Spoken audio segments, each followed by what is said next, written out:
पेश है डॉक्टर तरसपाल कौर की कहानी लसरां वाला परदा। आवाज़ प्रोफैसर अमनदीप कौर।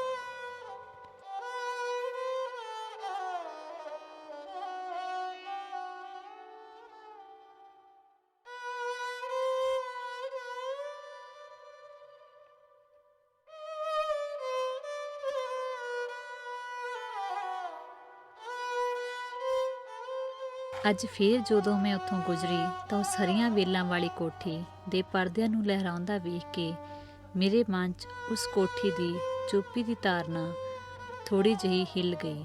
ਅੱਜ ਕੋਠੀ ਦਾ ਵਾਤਾਵਰਣ ਕੁਝ ਕੁ ਰਮਣੀਕ ਲੱਗ ਰਿਹਾ ਸੀ। ਸ਼ਹਿਰ ਦੀ ਬਹੁਤੀ ਭੀੜ ਭੜੱਕੇ ਵਾਲੀਆਂ ਥਾਵਾਂ ਤੋਂ ਭਾਵੇਂ ਕਲੋਨੀ ਕੁਝ ਹਟਕੇ ਸੀ, ਫਿਰ ਵੀ ਮੁੱਖ ਸੜਕ ਦਾ ਰੌਲਾ, ਕਾਰਾਂ, ਬੱਸਾਂ, ਗੱਡੀਆਂ ਦੇ ਹੌਰਨ ਘਰਾਂ ਦੀ ਸ਼ਾਂਤੀ ਭੰਗ ਕਰ ਦਿੰਦੇ। ਫਿਰ ਕਦੇ ਨਾ ਕਦੇ ਅਜੀਬ ਜਿਹਾ ਸਨਾਟਾ ਦਿਲੋਂ ਦਿਮਾਗ 'ਚ ਗੁਬਾਰ ਵੀ ਕਰ ਇਕੱਠਾ ਕਰ ਦਿੰਦਾ। ਕਲੋਨੀ ਦੀ ਇੱਕ ਗਲੀ 'ਚ ਨੁੱਕਰ ਵਾਲੀ ਕੋਠੀ ਮਿਸਟਰ ਤੇ ਮਿਸਿਸ ਗਿੱਲ ਦੀ ਸੀ।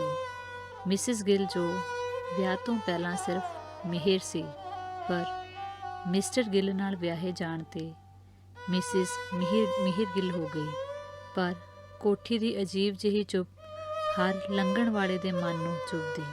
ਮੇਨ ਗੇਟ 'ਤੇ ਗੁਲਾਈਦਾਰ ਗ੍ਰਿਲਾਂ ਦੇ ਉੱਪਰ ਲੱਗੀਆਂ ਹਰੀਆਂ ਵੇਲਾਂ ਭਾਵੇਂ ਮਨ ਨੂੰ ਸ਼ਾਂਤੀ ਦਿੰਦੀਆਂ।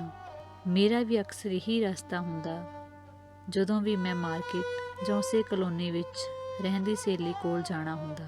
ਫਿਰ ਅਚਾਨਕ ਹੀ ਮੇਰੀ ਨਜ਼ਰ ਕੋਠੀ ਦੇ ਪੋਰਚ ਦੇ ਉੱਪਰ ਬਣੇ ਚੁਬਾਰੇ ਦੇ ਸ਼ੀਸ਼ਿਆਂ ਵਿੱਚੋਂ ਨਜ਼ਰ ਆਉਂਦੇ ਲਟਕਦੇ ਹੋਏ ਲਸਰਾਂ ਵਾਲੇ ਪਰਦੇ 'ਤੇ ਪੈਂਦੇ, ਜੋ ਹਮੇਸ਼ਾ ਹੀ ਇਸੇ ਤਰ੍ਹਾਂ ਇੱਕੋ ਅਵਸਥਾ ਵਿੱਚ ਲਟਕ ਰਿਹਾ ਹੁੰਦਾ। ਹਾਂ, ਕਦੀ ਕਦੀ ਉਹ ਪਰਦੇ ਪੂਰੇ ਫੈਲ ਜਾਂਦੇ ਤੇ ਰੂਮ ਵਿੱਚ ਚੱਲਦੇ ਪੱਖਿਆਂ ਦੀ ਹਵਾ ਨਾਲ ਉੜਦੇ ਹੋਏ ਪ੍ਰਤੀਤ ਹੁੰਦੇ। ਉਂਝ ਜਦੋਂ ਵੀ ਮੇਰਾ ਇੱਧਰ ਗੁਜ਼ਰਨਾ ਹੁੰਦਾ, ਮੇਰੀ ਮਿਸਿਸ ਗਿੱਲ ਨਾਲ ਹੈਲੋ ਹਾਏ ਜ਼ਰੂਰ ਹੋ ਜਾਂਦੀ, ਜਦੋਂ ਉਹ ਕਦੇ ਨਾ ਕਦੇ ਉੱਪਰਲੀ ਬਾਲਕੋਨੀ ਵਿੱਚ ਖੜੀ ਹੁੰਦੀ। ਫਿਰ ਵੀ ਨਜ਼ਰਾਂ ਹੀ ਨਜ਼ਰਾਂ ਵਿੱਚ ਅਸੀਂ ਇੱਕ ਦੂਸਰੇ ਨੂੰ ਜਾਣਦੀਆਂ ਸਾਂ। ਉਸੇ ਕਲੋਨੀ ਵਿੱਚ ਰਹਿੰਦੀ ਮੇਰੀ ਸਹੇਲੀ ਪ੍ਰਭਜੋਤ ਦੀ ਤਾਂ ਉਸ ਨਾਲ ਚੰਗੀ ਵਾਕਫੀ ਸੀ। ਪ੍ਰਭਜੋਤ ਕੁਝ ਸਾਹਿਤਕ ਹੋਣ ਕਰਕੇ ਮਿਸਿਸ ਗਿੱਲ ਨਾਲ ਅਕਸਰ ਉਸ ਕੋਲੋਂ ਕਿਤਾਬਾਂ, ਜਦੋਂ ਵੀ ਉਹ ਕਿਸੇ ਕਿੱਟੀ ਪਾਰਟੀ 'ਚ ਇਕੱਠੀਆਂ ਹੋ ਜਾਂਦੀਆਂ, ਆਪਣੇ ਮਸਲੇ ਜ਼ਰੂਰ ਵਿਚਾਰਦੀਆਂ। ਮਿਸਟਰ ਗਿੱਲ ਦੀ ਕਾਰ ਤਾਂ ਮਹੀਨਿਆਂ ਬਾਅਦ ਕਦੇ ਹੀ ਕੋਠੀ ਦੇ ਬਾਹਰ ਦੇਖੀ ਜਾਂਦੀ। ਐਕਸੀਅਨ ਦੇ ਅਹੁਦੇ 'ਤੇ ਉੱਪਰੋਂ ਹਰ ਪੱਖ ਨਾਲ ਇੱਕ ਪ੍ਰੈਕਟੀਕਲ ਆਦਮੀ, ਸੂਖਮ ਰੁਚੀਆਂ ਵਾਲੀ ਬੀਬੀ ਲਈ ਉਸ ਕੋਲ ਸਮਾਂ ਹੀ ਕਿੱਥੇ ਸੀ। ਮਿਹਰ ਦੇ ਪੇਕਿਆਂ ਦਾ ਰੱਜਦਾ ਪੁੱਜਦਾ ਘਰ ਦੇਖ ਕੇ ਤੇ ਸੁਨੱਖੀ ਮਿਹਰ ਨਾਲ ਉਹਨੇ ਸ਼ਾਦੀ ਤਾਂ ਕਰ ਲਈ, ਪਰ ਇਹ ਮਹਿਜ਼ ਇੱਕ ਸਮਾਜਿਕ ਹੀ ਰਿਸ਼ਤਾ ਹੀ ਸੀ, ਹੋਰ ਕੁਝ ਨਹੀਂ। ਇਸ ਵਿਆਹ ਨੂੰ 6 ਵਰ੍ਹੇ ਹੋ ਚੁੱਕੇ ਸਨ। ਤਨਹਾਈ ਦੀਆਂ ਸਤਰਾਂ ਮਿਹਰ ਦੇ ਮੱਥੇ ਤੋਂ ਹਰ ਕੋਈ ਪੜ੍ਹ ਲੈਂਦਾ। ਅੱਜ ਮੈਂ ਥੋੜ੍ਹਾ ਜਿਹਾ ਕੁਝ ਨਵਾਂ ਵਾਤਾਵਰਨ ਦੇਖ ਕੇ ਕੋਠੀ ਵੱਲ ਨਿਗਾਹ ਮਾਰੀ ਤਾਂ ਮਿਸਿਸ ਗਿੱਲ ਬਾਹਰ ਗੇਟ 'ਤੇ ਖੜੀ ਸੀ ਤੇ ਅੱਜ ਉਹਨੇ ਮੈਨੂੰ ਆਵਾਜ਼ ਦੇ ਕੇ ਬੁਲਾ ਹੀ ਲਿਆ। ਹੈਲੋ ਮੈਮ, ਅਕਸਰ ਗੁਜ਼ਰ ਜਾਂਦੇ ਹੋ ਇੱਧਰੋਂ ਦੀ, ਆ ਜਾਓ, ਲੰਘ ਆਓ, ਬੈਠਦੇ ਹਾਂ, ਉਹਨੇ ਮੈਨੂੰ ਅੰਦਰ ਇਸ਼ਾਰੇ ਨਾਲ ਬੁਲਾਉਂਦਿਆਂ ਕਿਹਾ। ਮੈਂ ਵੀ ਕੁਝ ਸੰਕੋਚ ਕਰਦਿਆਂ ਮਿਸਿਸ ਗਿੱਲ ਦੀ ਇੱਛਾ ਲਈ ਹਾਂ ਕਰ ਦਿੱਤੀ। ਜੀ ਕਿਉਂ ਨਹੀਂ, ਸ਼ੁਕਰੀਆ। ਮੈਂ ਤੁਹਾਨੂੰ ਜਾਣਦੀ ਹਾਂ, ਤੁਸੀਂ ਪ੍ਰਭਜੋਤ ਦੇ ਫਰੈਂਡ ਹੋ? ਉਹ ਬੜੇ ਪਿਆਰ ਲਹਿਜੇ ਵਿੱਚ ਬੋਲੀ। ਜੀ ਹਾਂ, ਸ਼ਾਇਦ ਪ੍ਰਭਜੋਤ ਦੇ ਕਾਰਨ ਹੀ ਅੱਜ ਤੁਹਾਡੇ ਕੋਲ ਬੈਠਣ ਦਾ ਮੌਕਾ ਵੀ ਮਿਲ ਗਿਆ, ਮੈਂ ਉਹਨੂੰ ਜਵਾਬ ਦਿੰਦਿਆਂ ਕਿਹਾ। ਉਸਨੇ ਬੜੇ ਹੀ ਪਿਆਰ ਨਾਲ ਸਜਾਏ ਹੋਏ ਡਰਾਇੰਗ ਰੂਮ ਵਿੱਚ ਮੈਨੂੰ ਬਿਠਾ ਲਿਆ, ਆਪਣੀ ਨੌਕਰਾਣੀ ਨੂੰ ਆਵਾਜ਼ ਦਿੱਤੀ, ਸ਼ਾਮਾ 2 ਕੱਪ ਚਾਹ ਲੈ ਆ। ਮਿਸਿਸ ਗਿੱਲ ਦੀ ਨੌਕਰਾਣੀ ਸ਼ਾਮਾ ਚਾਹ ਲੈ ਆਈ। ਸ਼ਾਮਾ ਅਕਸਰ ਮੇਰੀ ਮਦਦ ਲਈ ਮੇਰੇ ਘਰ ਵੀ ਆ ਜਾਇਆ ਕਰਦੀ ਸੀ। ਸ਼ਾਮਾ, ਇੰਝ ਕਰ, ਫਰਿੱਜ ਵਿੱਚ ਕੁਝ ਮਠਿਆਈ ਪਈ ਹੈ, ਆਪਣੀ ਬੱਚੀ ਨੂੰ ਦੇ ਦੇ, ਮਿਸਿਸ ਗਿੱਲ ਨੇ ਕਿਹਾ। ਜੀ ਮੇਮ ਸਾਹਿਬ, ਬਾਕੀ ਸਭ ਸਫਾਈ ਹੋ ਗਈ ਹੈ ਤੇ ਉੱਪਰ ਵਾਲਾ ਫਰੰਟ ਵਾਲਾ ਕਮਰਾ ਵੀ, ਪਰ ਮੇਮ ਸਾਹਿਬ, ਜੋ ਉੱਪਰ ਨਵੀਆਂ ਕਿਤਾਬਾਂ ਉੱਥੇ ਪਈਆਂ ਨੇ ਉਹ ਸਾਫ਼ ਕਰਨ ਨੂੰ ਰਹਿ ਗਈਆਂ ਹਾਲੇ, ਸ਼ਾਮਾ ਨੇ ਕਿਹਾ। ਉਹ ਰਹਿਣ ਦੇ, ਮੈਂ ਆਪੇ ਦੇਖ ਲਵਾਂਗੀ, ਨਾਲੇ ਸ਼ਕੀਲ ਵੀ ਆਉਂਦਾ ਹੀ ਹੋਵੇਗਾ। ਉਹ ਆਖਣ ਲੱਗੀ। ਅਸੀਂ ਕਾਫੀ ਦੇਰ ਗੱਲਾਂ ਕਰਦੀਆਂ ਰਹੀਆਂ। ਗੱਲਾਂ ਦੌਰਾਨ ਹੀ ਪਤਾ ਚੱਲਿਆ ਕਿ ਸ਼ਕੀਲ ਐਕਸੀਅਨ ਸਾਹਿਬ ਦੇ ਦਫ਼ਤਰ ਵਿੱਚ ਹੀ ਕਲੈਰੀਕਲ ਪੋਸਟ 'ਤੇ ਸੀ। ਕਾਫੀ ਪੜ੍ਹਿਆ ਲਿਖਿਆ ਤੇ ਸਾਹਿਤਕ ਰੁਚੀਆਂ ਵਾਲਾ। ਡਰਾਇੰਗ ਰੂਮ ਦੀ ਦੀਵਾਰ 'ਤੇ ਲੱਗਿਆ ਚਿੱਤਰ ਵੀ ਸ਼ਕੀਲ ਦਾ ਬਣਾਇਆ ਹੋਇਆ ਸੀ। ਨਹੀਂ ਨਹੀਂ, ਤੂੰ ਚੱਲ ਹੁਣੇ ਘਰੇ, ਫਿਰ ਕਿਸੇ ਦਿਨ ਪੁੱਛਾਂਗੇ। ਸ਼ਾਮਾ ਬੱਚੇ ਨੂੰ ਘੂਰਦੀ ਹੋਈ ਸੁਣਾਈ ਦੇ ਰਹੀ ਸੀ। ਕੀ ਗੱਲ ਹੈ ਸ਼ਾਮਾ, ਜਰਾ ਦੱਸ ਤਾਂ, ਕਿਉਂ ਘੂਰਦੀ ਹੈ ਕੁੜੀ ਨੂੰ? ਮੈਡਮ ਬੋਲੀ।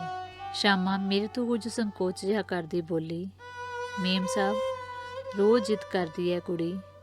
ਮੇਮ ਸਾਹਿਬ ਦੀ ਕੋਠੀ ਵਰਗੇ ਪਰਦੇ ਆਪਾਂ ਵੀ ਲਾਉਣੇ ਨੇ ਕਮਰੇ 'ਚ। ਲੈ ਦੱਸੋ ਭਲਾ ਕਿਹੜੇ ਤੇ ਬਾਪ ਦਾ ਬੰਗਲਾ ਹੈ? ਭੋਲੀ ਹੈ, ਸਮਝਦੀ ਨਹੀਂ। ਜੇ ਕੋਈ ਪੁਰਾਣਾ ਪਰਦਾ ਪਿਆ ਹੋਇਆ ਤਾਂ ਕੱਢ ਦਿਓ, ਮੈਂ ਕਮਰੇ ਦੀਆਂ ਖਿੜਕੀਆਂ 'ਚ ਲਾ ਦਿਆਂਗੀ। ਉਹ ਸ਼ਾਮਾ, ਆਹ ਕੀ ਗੱਲ ਹੈ? ਕੱਲ੍ਹ ਦੇ ਦੇਵਾਂਗੇ, ਮੈਡਮ ਨੇ ਕਿਹਾ ਤੇ ਸ਼ਾਮਾ ਕੰਮ ਨਿਬੇੜ ਕੇ ਚਲੀ ਗਈ। ਅੱਜ ਕੁਝ ਮਿਸਿਸ ਗਿਲ ਦੇ ਚਿਹਰੇ 'ਤੇ ਮੁਸਕਾਨ ਖਿੜੀ ਹੋਈ ਸੀ। ਮੈਂ ਉੱਠ ਕੇ ਚੱਲਣ ਲਈ ਤਿਆਰ ਹੋਈ ਤਾਂ ਇੰਨੇ 'ਚ ਸ਼ਕੀਲ ਆ ਗਿਆ। ਗੰਭੀਰ ਤੇ ਚੰਗੀ ਦਿੱਖ ਵਾਲਾ ਸ਼ਖਸ ਜਾਪਦਾ ਸੀ ਉਹ। ਹੈਲੋ ਸ਼ਕੀਲ, ਬੜੇ ਲੇਟ ਹੋ ਗਏ। ਇਹ ਮੇਰੀ ਸਹੇਲੀ ਹੈ, ਮਿਸਿਸ ਗਿਲ ਨੇ ਉਹਨੂੰ ਪੁੱਛਦਿਆਂ ਮੇਰੀ ਵੀ ਜਾਣ ਪਹਿਚਾਣ ਕਰਾ ਦਿੱਤੀ। ਉਸਨੇ ਬੜੇ ਸਲੀਕੇ ਨਾਲ ਮੈਨੂੰ ਸਲਾਮ ਕੀਤੀ। ਉਹ ਕੁਝ ਪੇਂਟਿੰਗਸ ਤੇ ਕਿਤਾਬਾਂ ਲੈ ਕੇ ਆਇਆ ਸੀ। ਉਹ ਸਿੱਧਾ ਉੱਪਰ ਦੇ ਫਰੰਟ ਰੂਮ 'ਚ ਗਿਆ ਤੇ ਕਿਤਾਬਾਂ ਰੱਖ ਕੇ ਮੁੜ ਆ ਕੇ ਸਾਡੇ ਕੋਲ ਡਰਾਇੰਗ ਰੂਮ ਵਿੱਚ ਬੈਠ ਗਿਆ। ਮੈਡਮ ਗਿਲ ਤੇ ਸ਼ਕੀਲ ਦੀਆਂ ਗੱਲਾਂ ਬਾਤਾਂ ਤੋਂ ਲੱਗਿਆ ਜਿਵੇਂ ਕਿ ਉਹ ਬੜੇ ਵਧੀਆ ਢੰਗ ਨਾਲ ਆਪਸ ਵਿੱਚ ਘੁਲੇ ਮਿਲੇ ਸਨ। ਮੈਨੂੰ ਵੀ ਸ਼ਕੀਲ ਆਪਣੇ ਸ਼ੌਂਕ, ਆਪਣੇ ਲਿਖਣ ਪੜ੍ਹਨ ਬਾਰੇ ਬੜੇ ਦਿਲਚਸਪੀ ਨਾਲ ਦੱਸਣ ਲੱਗ ਪਿਆ। ਕਾਫੀ ਚਿਰ ਗੱਲਾਂ ਕਰਨ ਬਾਅਦ ਮੈਂ ਪਰਤ ਆਈ। ਇਸ ਤਰ੍ਹਾਂ ਮੇਰਾ ਮਿਸਿਸ ਗਿਲ ਦੇ ਘਰ ਆਉਣਾ ਜਾਣਾ ਬਣ ਗਿਆ ਸੀ। ਜਿਸ ਦਿਨ ਵੀ ਘਰ ਦਾ ਮਾਹੌਲ ਵਧੀਆ ਹੁੰਦਾ, ਉਸ ਦਿਨ ਹੀ ਸਬੱਬ ਨਾਲ ਮੇਰਾ ਵੀ ਜਾਣਾ ਬਣ ਜਾਂਦਾ। ਬਹੁਤੀ ਵਾਰ ਸ਼ਕੀਲ ਵੀ ਉੱਥੇ ਹੀ ਮਿਲਦਾ। ਉਸ ਦਾ ਵਿਹਾਰ ਮੇਰੇ ਨਾਲ ਵੀ ਦੋਸਤਾਨਾ ਬਣ ਗਿਆ। ਜਿਸ ਦਿਨ ਵੀ ਸ਼ਕੀਲ ਆਉਂਦਾ, ਮੈਡਮ ਗਿਲ ਡਰਾਇੰਗ ਰੂਮ ਤੇ ਫਰੰਟ ਰੂਮ ਵਿੱਚ ਲੱਗਿਆ ਵੱਡਾ ਲਸਰਾਂ ਵਾਲਾ ਪਰਦਾ ਫੈਲਾ ਦਿੰਦੇ। ਘਰ ਵਿੱਚ ਗੱਲਾਂ ਬਾਤਾਂ ਨਾਲ ਹੋਰ ਵੀ ਚਹਿਲ ਪਹਿਲ ਹੋ ਜਾਂਦੀ। ਬਾਹਰਲੇ ਰੋਡ ਦਾ ਖੜਾਕ ਤੇ ਲੰਘਦੇ ਜਾਂਦੇ ਲੋਕ ਫਿਰ ਉਸਨੂੰ ਵਿਘਨ ਪਾਉਂਦੇ ਜਾਪਦੇ ਤੇ ਉਹ ਆਰਾਮ ਨਾਲ ਪਰਦੇ ਦੀਆਂ ਰੱਸੀਆਂ ਖਿੱਚ ਦਿੰਦੇ। ਮਿਸਿਸ ਗਿਲ, ਇੱਕ ਗੱਲ ਪੁੱਛਾਂ, ਮਿਸਟਰ ਗਿਲ ਕਦੋਂ ਆਉਂਦੇ ਨੇ? ਕੁਝ ਪਤਾ ਹੀ ਨਹੀਂ ਚੱਲਦਾ। ਅੱਜ ਮੈਂ ਇਹ ਸਵਾਲ ਕਰ ਹੀ ਲਿਆ ਕਿਉਂਕਿ ਉਹ ਮੇਰੇ ਨਾਲ ਕਾਫੀ ਖੁੱਲ੍ਹ ਚੁੱਕੀ ਸੀ। ਐਕਸੀਅਨ ਸਾਹਿਬ ਨੇ ਮੈਡਮ ਬਸ ਮਹੀਨੇ ਜਾਂ 15 ਦਿਨ ਤੋਂ ਸਿਰਫ ਇੱਕ ਦਿਨ ਲਈ ਆਉਣਾ ਹੁੰਦਾ ਹੈ। ਖੈਰ, ਉਹਨੇ ਇੱਕ ਲੰਮੇ ਹੌਂਕੇ ਨਾਲ ਆਪਣਾ ਉੱਤਰ ਖਤਮ ਕਰ ਦਿੱਤਾ। ਇੰਨੇ ਨੂੰ ਸ਼ਾਮਾ ਨੇ ਆ ਕੇ ਕਿਹਾ, ਮੇਮ ਸਾਹਿਬ ਸ਼ਕੀਲ ਬਾਬੂ ਆਏ ਨੇ। ਸ਼ਕੀਲ ਹੱਥਾਂ ਵਿੱਚ ਕੁਝ ਪੈਕ ਕੀਤਾ ਹੋਇਆ ਪੈਕੇਟ ਲਈ ਆ ਰਿਹਾ ਸੀ। ਮੈਨੂੰ ਹੈਲੋ ਬੋਲ ਕੇ ਉਹ ਵੀ ਬੈਠ ਗਿਆ। ਪੈਕੇਟ ਉਸੇ ਮੈਡਮ ਨੂੰ ਦਿੰਦਿਆਂ ਕਿਹਾ, ਹੈਪੀ ਬਰਥਡੇ ਮੈਮ। ਉਹ ਇੱਕਦਮ ਅਚੰਭਿਤ ਹੋ ਗਈ, ਜਿਵੇਂ ਉਹਨੂੰ ਖੁਦ ਵੀ ਪਤਾ ਨਾ ਹੋਵੇ, ਤੇ ਸ਼ਕੀਲ ਦੀਆਂ ਅੱਖਾਂ ਵੱਲ ਸਦਰਾਂ ਭਰੀਆਂ ਨਜ਼ਰਾਂ ਨਾਲ ਵੇਖਣ ਲੱਗ ਪਈ। ਉਸਨੂੰ ਮੇਰੀ ਹਾਜ਼ਰੀ ਦਾ ਵੀ ਅਹਿਸਾਸ ਨਾ ਰਿਹਾ। ਮਿਸਿਸ ਗਿਲ, ਤੁਸੀਂ ਦੱਸਿਆ ਹੀ ਨਹੀਂ, ਅੱਜ ਤੁਹਾਡਾ ਜਨਮ ਦਿਨ ਹੈ, ਮੁਬਾਰਕ ਹੋਵੇ। ਮੈਂ ਉਹਨਾਂ ਦੀ ਚੁੱਪੀ ਤੋੜਦੇ ਕਿਹਾ, ਥੈਂਕਸ ਮੈਮ, ਪਰ ਇਹਨਾਂ ਗੱਲਾਂ ਦੀ ਵੀ ਕੀ ਅਹਿਮੀਅਤ ਰਹਿ ਜਾਂਦੀ ਹੈ। ਜਦੋਂ ਉਹ ਅੱਗੋਂ ਵਾਕ ਨਾ ਪੂਰਾ ਕਰ ਸਕੀ, ਚੁੱਪ ਹੋ ਗਈ। ਮੈਂ ਵੀ ਜਿਵੇਂ ਉਹਦੇ ਨੈਣਾਂ ਦਾ ਖਾਲੀਪਣ ਪੜ੍ਹ ਰਹੀ ਸੀ। ਫਿਰ ਸ਼ਕੀਲ ਉਹਦੇ ਨਾਲ ਕੁਝ ਨਵੀਆਂ ਕਿਤਾਬਾਂ ਦੀਆਂ ਗੱਲਾਂ ਕਰਨ ਲੱਗ ਪਿਆ ਤੇ ਮਿਸਿਸ ਗਿਲ ਦੇ ਚਿਹਰੇ ਤੇ ਉਹਦੇ ਨਾਲ ਗੱਲਾਂ ਕਰਦਿਆਂ ਚਮਕ ਆ ਗਈ। ਫਿਰ ਮੈਂ ਕਿਸੇ ਬਹਾਨੇ ਉੱਥੋਂ ਆ ਗਈ। ਅਗਲੇ ਰੋਜ਼ ਮੈਂ ਕੁਝ ਕੰਮਾਂ ਲਈ ਮਦਦ ਵਾਸਤੇ ਸ਼ਾਮਾ ਨੂੰ ਬੁਲਾ ਲਿਆ। ਸ਼ਾਮਾ ਮੇਰੇ ਨਾਲ ਮਿਸਿਸ ਗਿਲ ਦੀਆਂ ਗੱਲਾਂ ਛੇੜ ਲੈਂਦੀ। ਮੈਂ ਉਸ ਨੂੰ ਪੁੱਛਿਆ, ਸ਼ਾਮਾ ਤੂੰ ਕਿੰਨੇ ਵਰਿਆਂ ਤੋਂ ਉਹਨਾਂ ਦੇ ਘਰ ਹੈ ਤੇ ਤੈਨੂੰ ਨਹੀਂ ਲੱਗਦਾ ਜਿਵੇਂ ਮਿਸਟਰ ਗਿਲ ਤੇ ਮੈਡਮ ਗਿਲ ਦਾ ਆਪਸੀ ਰਾਬਤਾ ਕੁਝ ਠੀਕ ਹੀ ਨਹੀਂ ਹੈ? ਹਾਂ ਬੀਬੀ ਜੀ, ਮੇਮ ਸਾਹਿਬ ਤਾਂ ਇਕੱਲੇ ਹੀ ਨੇ। ਜਦੋਂ ਸਾਹਿਬ ਆਉਂਦੇ ਨੇ, ਆਉਂਦੇ ਸਾਰ ਪੈਗ ਲਾਉਣ ਬਹਿ ਜਾਂਦੇ ਨੇ। ਫਿਰ ਮੈਡਮ ਨੂੰ ਕਹਿੰਦੇ ਨੇ ਕਿ ਜਲਦੀ ਤਿਆਰ ਹੋ ਜਾ, ਕਿਸੇ ਪਾਰਟੀ 'ਚ ਜਾਣਾ। ਤੇ ਜੇ ਮੇਮ ਸਾਹਿਬ ਨਾ ਕਰ ਦੇਵੇ ਤਾਂ ਬਖੇੜਾ ਖੜਾ ਹੋ ਜਾਂਦਾ। ਫਿਰ ਕਹਿੰਦੇ ਨੇ, ਮੈਂ ਤੇਰੇ ਤੋਂ ਬੜਾ ਤੰਗ ਆ, ਕਿਹੋ ਜਿਹੀ ਤੀਵੀਂ ਨਾਲ ਵਾਹ ਪਿਆ। ਬਸ ਇੰਜੀ ਮਜਬੂਰੀ 'ਚ ਮੇਮ ਸਾਹਿਬ ਜਾ ਵੀ ਆਉਂਦੇ ਨੇ ਤੇ ਮੁੜਦੇ ਵਕਤ ਸਾਹਿਬ ਨਸ਼ੇ 'ਚ ਗੁੱਟ ਹੁੰਦਾ। 2-4 ਬੰਦੇ ਛੱਡ ਕੇ ਮੁੜ ਜਾਂਦੇ ਨੇ। ਸਵੇਰੇ ਉੱਠਦੇ ਹੀ ਚਲੇ ਜਾਂਦੇ ਨੇ। ਫਿਰ 1 ਮਹੀਨੇ ਵਾਸਤੇ ਬਸ। ਫਿਰ ਸ਼ਾਮਾਂ ਮੱਥੇ ਦੀਆਂ ਤਿਉੜੀਆਂ ਢਿੱਲੀਆਂ ਕਰਦੀ ਬੋਲੀ, ਹਾਂ ਇੱਕ ਸ਼ਕੀਲ ਬਾਬੂ ਨੇ ਜੋ ਅਕਸਰ ਮੇਮ ਸਾਹਿਬ ਕੋਲ ਚੱਕਰ ਲਾਉਂਦੇ ਨੇ। ਖਾਸਾ ਗਿਆਨ ਨੇ ਉਹਨਾਂ ਨੂੰ, ਪੜ੍ਹੇ ਲਿਖੇ ਨੇ, ਬੜਾ ਸਮਝਾਉਂਦੇ ਨੇ ਮੇਮ ਸਾਹਿਬ ਨੂੰ। ਦੋਨੋਂ ਜਣੇ ਪੂਰਾ ਦਿਨ ਗਿਆਨ ਦੀਆਂ ਕਿਤਾਬਾਂ ਦੀਆਂ ਗੱਲਾਂ ਕਰਦੇ ਰਹਿੰਦੇ ਨੇ। ਮੈਨੂੰ ਤਾਂ ਕੀ ਸਮਝ ਹੈ ਇਹਨਾਂ ਗੱਲਾਂ ਦੀ, ਬਸ ਕੰਮ ਨਿਬੇੜ ਕੇ ਮੁੜ ਆਉਂਦੀ ਹਾਂ। ਵੈਸੇ ਬੀਬੀ ਜੀ ਵੱਡੇ ਲੋਕ ਨੇ, ਆਪਾਂ ਕੀ ਕਹਿਣਾ, ਕੁਝ ਵੀ ਹੋਵੇ। ਮੇਮ ਸਾਹਿਬ ਹੈ ਬੜੀ ਨਰਮ ਦਿਲ ਜਨਾਨੀ, ਤਾਂ ਨਹੀਂ ਰੱਬ ਨੇ ਕੋਈ ਬਾਲ ਬੱਚਾ ਕਿਉਂ ਨਾ ਦਿੱਤਾ। ਸ਼ਾਮਾਂ ਬੜੀ ਹੀ ਗਹਿਰਾਈ ਨਾਲ ਇਹ ਗੱਲਾਂ ਕਰਦੀ ਰਹੀ। ਸ਼ਾਮਾਂ ਨਾਲ ਹੋਈ ਗੁਫ਼ਤਗੂ ਦੇ ਬਾਅਦ ਮੈਂ ਮੈਡਮ ਗਿੱਲ ਬਾਰੇ ਸੋਚਦੀ ਰਹੀ ਕਿ ਕਿਸ ਤਰ੍ਹਾਂ ਦਾ ਜੀਵਨ ਹੰਢਾ ਰਹੀ ਹੈ ਉਹ। ਸੁਸਾਇਟੀ ਵਿੱਚ ਬੜਾ ਮਾਣ ਵਾਲਾ ਜੀਵਨ ਜੀ ਰਹੀ ਹੈ। ਤੇ ਅੰਦਰੋਂ ਅਗਲੇ ਦਿਨ ਫਿਰ ਸ਼ਾਮਾਂ ਮੇਰੇ ਘਰ ਆ ਗਈ। ਆਉਂਦਿਆਂ ਹੀ ਕਹਿਣ ਲੱਗੀ, ਮੇਮ ਸਾਹਿਬ ਦੀ ਤਾਂ ਤਬੀਅਤ ਠੀਕ ਨਹੀਂ ਹੈ ਬੀਬੀ ਜੀ, ਹੁਣੇ ਕੰਮ ਨਿਪਟਾ ਕੇ ਉਧਰੋਂ ਹੀ ਆ ਰਹੀ ਹਾਂ। ਹੈਂ, ਕੀ ਗੱਲ ਹੋਈ ਹੈ ਉਹਨਾਂ ਨੂੰ? ਮੈਂ ਹੈਰਾਨੀ ਨਾਲ ਪੁੱਛਿਆ। ਰਾਤ ਸਾਹਿਬ ਆਏ ਸੀ, ਮੈਨੂੰ ਪਤਾ ਝਗੜਾ ਹੋਇਆ ਹੋ, ਪੂਰੀ ਰਾਤ ਰੋਂਦੀ ਰਹੀ ਹੋਣੀ ਹੈ ਤੇ ਅੱਜ ਆਪਣੀ ਸਹੇਲੀ ਨੂੰ ਫੋਨ ਤੇ ਕਹਿ ਰਹੀ ਸੀ ਕਿ ਮੈਂ ਕਿੰਨੀ ਦੇਰ ਤੱਕ ਜ਼ਖਮਾਂ ਨੂੰ ਲੁਕੋ ਕੇ ਰੱਖਾਂ। ਹੁਣ ਤਾਂ ਮੈਂ ਛੁੱਟ ਜਾਣਾ ਚਾਹੁੰਦੀ ਹਾਂ। ਅੱਜ ਤੱਕ ਉਹ ਬੰਦਾ ਮੇਰਾ ਨਹੀਂ ਬਣਿਆ, ਫਿਰ ਜੇ ਮਨ 'ਚ ਕੁਝ ਹੋਰ ਸੀ ਤਾਂ ਵਿਆਹ ਹੀ ਕਿਉਂ ਕਰਾਇਆ ਮੇਰੇ ਨਾਲ। ਸ਼ਾਮਾਂ ਇੱਕੋ ਸਾਹ ਹੈਰਾਨ ਹੋਈ ਸਾਰਾ ਕੁਝ ਬੋਲ ਗਈ। ਪਤਾ ਨਹੀਂ ਬੀਬੀ ਜੀ ਉਹ ਵਿਚਾਰੀ ਗੱਲ ਵੀ ਕਿਹਦੇ ਨਾਲ ਕਰਦੀ ਹੋਣੀ ਆ, ਮੈਂ ਤਾਂ ਕੀ ਪੁੱਛ ਸਕਦੀ ਹਾਂ, ਪਰ ਹੈ ਬੜੀ ਦੁਖੀ। ਉਹ ਹਮਦਰਦੀ ਨਾਲ ਕਹਿ ਰਹੀ ਸੀ। ਮੇਰਾ ਅੰਦਰ ਬਲੁੰਦਰਿਆ ਗਿਆ ਕਿ ਕਿਸ ਤਰ੍ਹਾਂ ਇਨਸਾਨ ਸਿਰਫ ਸਮਾਜਿਕ ਮਰਿਆਦਾਵਾਂ ਨੂੰ ਨਿਭਾਉਣ ਖਾਤਰ ਅੰਦਰੋਂ ਅੰਦਰੀ ਕਈ ਵਾਰ ਖੁਰ ਵੀ ਜਾਂਦਾ ਹੈ ਤੇ ਇਹਨਾਂ ਸਮਾਜਿਕ ਦਿਖਾਵੇ ਦੇ ਵਰਤਾਰਿਆਂ ਵਿੱਚ ਭਾਵਨਾਵਾਂ, ਜਜ਼ਬਾਤ ਨਾਂ ਦੀ ਚੀਜ਼ ਲਈ ਕੋਈ ਜਗ੍ਹਾ ਹੀ ਨਹੀਂ ਹੁੰਦੀ। ਮੈਂ ਮਿਸਿਸ ਗਿੱਲ ਨੂੰ ਫੋਨ ਲਗਾ ਰਹੀ ਸੀ ਪਰ ਉਹਨਾਂ ਚੁੱਕਿਆ ਹੀ ਨਹੀਂ। ਕਈ ਵਿਚਾਰ ਆ ਰਹੇ ਸਨ ਕਿ ਪਤਾ ਨਹੀਂ ਉਹ ਕਿਵੇਂ ਹੋਵੇਗੀ। ਸੋਚਿਆ ਰਸਤੇ 'ਚੋਂ ਗੁਜ਼ਰਦੀ ਮੈਂ ਮੈਡਮ ਦਾ ਹਾਲ ਵੀ ਪੁੱਛ ਜਾਵਾਂਗੀ। ਜਿਉਂ ਹੀ ਮੈਂ ਕੋਠੀ ਦੇ ਨੇੜੇ ਪਹੁੰਚੀ ਤਾਂ ਮੈਂ ਫੈਲੇ ਹੋਏ ਪਰਦੇ ਦੇਖੇ ਤੇ ਅੰਦਰ ਇੱਕ ਗੱਡੀ ਰੁਕੀ ਹੋਈ ਸੀ। ਮੈਂ ਸਮਝ ਗਈ ਸੀ ਕਿ ਸ਼ਕੀਲ ਆਇਆ ਹੋਵੇਗਾ ਤੇ ਮੈਂ ਰੁਕਣਾ ਠੀਕ ਨਾ ਸਮਝਿਆ ਤੇ ਮੈਂ ਖਿਆਲਾਂ ਵਿੱਚ ਡੁੱਬੀ ਹੋਈ ਪ੍ਰਭਜੋਤ ਦੇ ਘਰ ਪਹੁੰਚ ਗਈ। ਫਿਰ ਬਾਜ਼ਾਰ ਵਿੱਚ ਕਾਫੀ ਸਮਾਂ ਖਰੀਦੋ ਫਰੋਖਤ ਕਰਦੀਆਂ ਰਹੀਆਂ ਤੇ ਸ਼ਾਮ ਹੋ ਗਈ।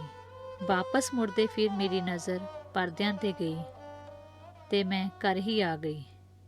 ਅਗਲੇ ਦਿਨ ਮੈਂ ਰੋਜ਼ਮਰਾ ਵਾਂਗ ਡਿਊਟੀ ਜਾਣਾ ਸੀ ਪਰ ਸੋਚਿਆ ਅੱਜ ਮੈਂ ਛੁੱਟੀ ਲਵਾਂਗੀ। ਮੇਰੇ ਦਿਮਾਗ 'ਚ ਮਿਸਿਸ ਗਿੱਲ ਦੀ ਖਬਰ ਲੈਣ ਦਾ ਵਿਚਾਰ ਸੀ ਤੇ ਉਹ ਵੀ ਖੁੱਲ੍ਹਾ ਸਮਾਂ ਕੱਢ ਕੇ। ਮੈਂ ਉਹਨੂੰ ਫੋਨ ਲਗਾਇਆ ਪਰ ਸ਼ਾਇਦ ਉਹ ਰੁੱਝੀ ਸੀ। ਮੈਂ ਮੈਡਮ ਗਿੱਲ ਦੀ ਕੋਠੀ ਵੱਲ ਚੱਲ ਪਈ। ਨੇੜੇ ਆ ਕੇ ਮੈਂ ਗੌਰ ਨਾਲ ਵੇਖਿਆ, ਨਾ ਹੀ ਪਰਦੇ ਕੀਤੇ ਹੋਏ ਸਨ। ਮੈਂ ਖੜਕਾਉਂਦਿਆਂ ਗੇਟ ਖੋਲ੍ਹਿਆ, ਮੈਡਮ ਨੂੰ ਆਵਾਜ਼ ਦਿੱਤੀ ਪਰ ਜਵਾਬ ਨਾ ਆਇਆ। ਹੈਰਾਨ ਹੋਈ ਕਿ ਇਸ ਤਰ੍ਹਾਂ ਵੀ ਨਹੀਂ ਜਾਪ ਰਿਹਾ ਸੀ ਕਿ ਘਰ ਦੇ ਅੰਦਰ ਕੋਈ ਨਾ ਹੋਵੇ।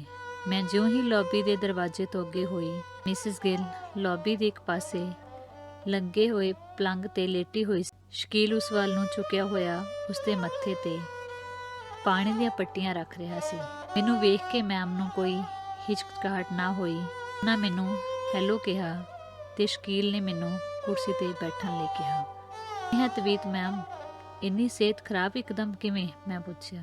ਉਹ ਕਿਉਂ ਚਿੰਤਾ ਕਰਦੇ ਹੋ ਮੈਮ, ਮੈਂ ਠੀਕ। ਜਦੋਂ ਲਹਿਰਾਂ ਉੱਠਦੀਆਂ ਕਿਸ਼ਤੀ ਤੋਂ ਥੋੜਾ ਡੋਲਦੀ, ਇੰਝ ਹੀ ਜਦੋਂ ਵਕਤ ਦੇ ਪ੍ਰਵਾਹ 'ਚ ਕੋਈ ਹਿਲਜੁਲ ਹੁੰਦੀ ਹੈ ਤਾਂ ਥੋੜਾ ਜਿਹਾ ਅਸਰ ਤਾਂ ਕੁਝ ਕੁ ਸਮੇਂ ਲਈ ਰਹਿੰਦਾ ਹੀ ਹੈ। ਉਹ ਬੜੇ ਸ਼ਾਂਤ ਲਹਿਜੇ ਵਿੱਚ ਬੋਲ ਰਹੀ ਸੀ।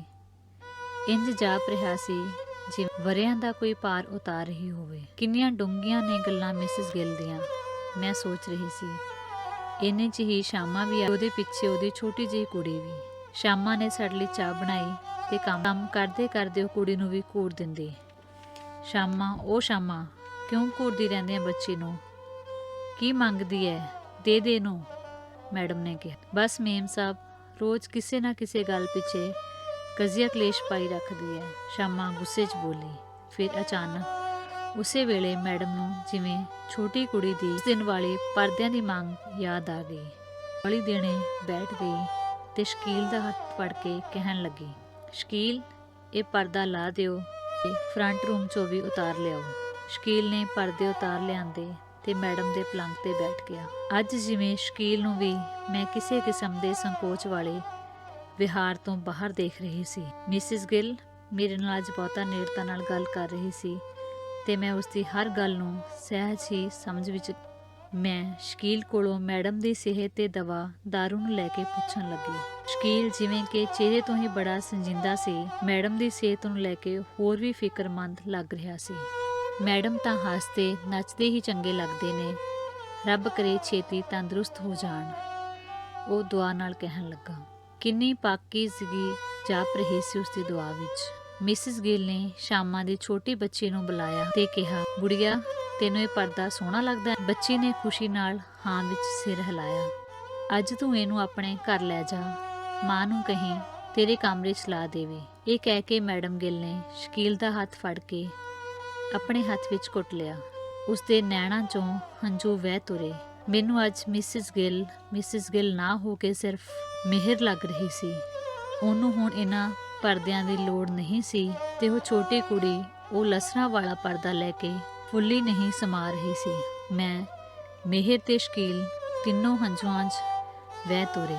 ਕਦੇ ਮੈਂ ਮਨੁੱਖੀ ਮਨ ਦੀਆਂ ਪਰਤਾਂ ਨੂੰ ਪੜ੍ਹਨ ਦੀ ਕੋਸ਼ਿਸ਼ ਕਰ ਰਹੀ ਸੀ ਤੇ ਫਿਰ ਮੈਂ ਉਸ ਨਿੱਕੀ ਕੁੜੀ ਦੀ ਜਗਿਆਸਾ ਨੂੰ ਦੇਖਦੀ ਰਹੀ।